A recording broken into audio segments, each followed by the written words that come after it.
Hello students, greetings to one and all.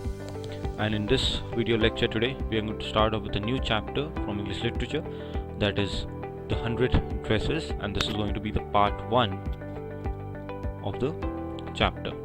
Okay, the name of the chapter being the 100 dresses, and it's been penned down, or it's been written by Eleanor Estes. Okay, Eleanor Estes. Now, before we start off with the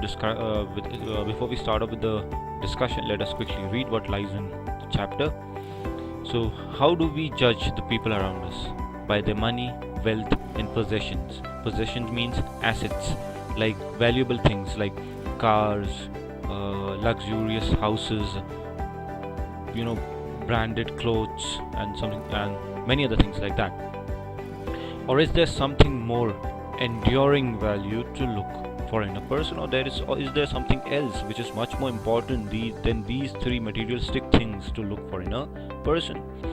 This story is a sensitive, means kind of an emotional account of how a poor young girl is judged by her classmates on her physical appearance. So this is an account on a young girl who's been judged by her classmates on the basis of her physical appearances.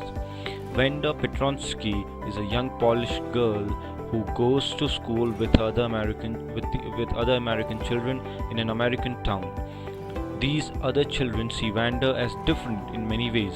Can you guess how they treat her? So this is the question that we must be able to answer once we are through the chapter. Okay, now she was a Polish girl, so we'll discuss this word over here in this blue box down here. So read the information in the box below. Find out more about this community or about a related topic from an encyclopedia or the internet. So it's up to you. How do you want to look for more information on the topic? So now, what is the Polish American community in the United States? What is this community, from where they were? So the first Polish immigrants means people who come from their native country to some other country, arrived in America in 1608, but the largest wave of Polish immigration occurred in the early 20th century, when more than 1 million Poles, 10 lakh Poles means people basically from Poland, okay, Poland, migrated to United States. The Polish state did not exist at that time. So when these people they started migrating, so there was no such name, or there was no such state which was called as Polish state. Polish state means the state of the Poles. Poles are the people from Poland basically. And the immigrants were identified according to their country of origin rather than their ethnicity, rather than their ethnicity. Ethnicity over here, ethnicity means actually belonging to a particular group or community. Belonging to a particular group or community. So they were not identified as Poles then. They were identified on the basis of the country they belonged to. Like they were known as, if they came in from Russia, they were known as Russian Poles, German Poles, and Australian Poles. Okay. One of the most notable Polish American communities is in Chicago and its suburbs. So Chicago is sometimes called the second largest Polish city in the world, next only to Warsaw, the capital of Poland. Polish Americans were sometimes differentiated against in the United States as they were Irish, Italians, and Jews.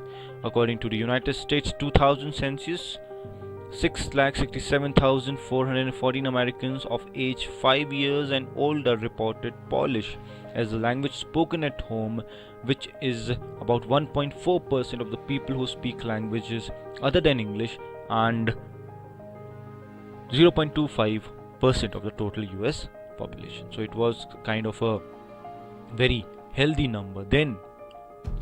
So let's start off with the chapter. So this chapter is about a girl who belonged to the Polish community and had immigrated to United States of America, and let's see how she was treated and what all difficulties or problems or the acts of discrimination she faced.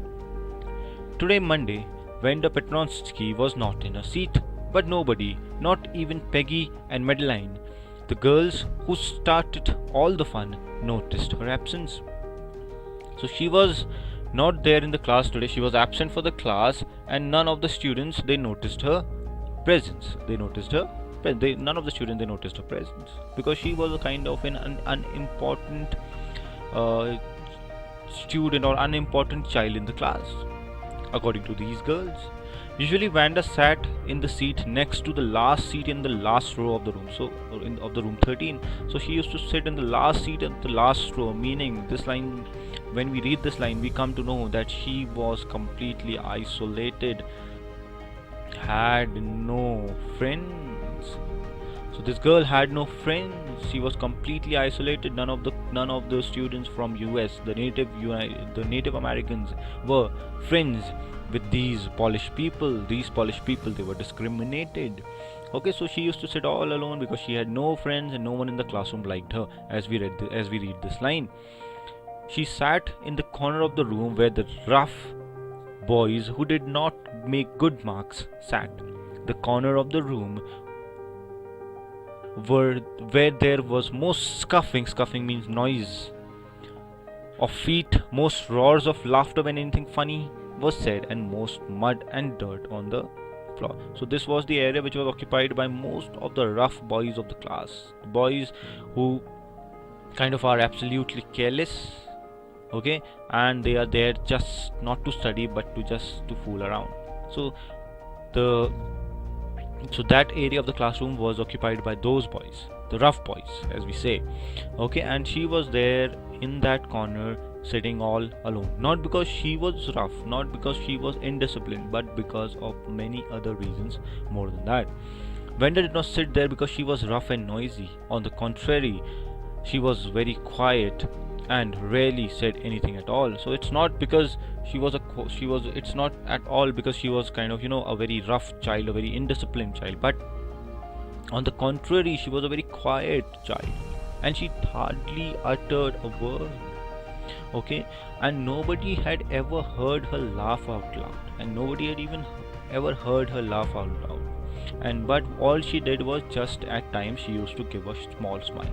Sometimes she twisted her mouth into a crooked sort of smile, but that was all. So this girl was absolutely a silent girl, a calm soul, a completely quiet child. And it was not an option for her to sit among the lot which was absolutely rough, but it was what I would say it was the only option that she was left with, to sit with those boys, because none of the girls in the class they liked her because of the things which we are going to discuss in the upcoming paragraphs.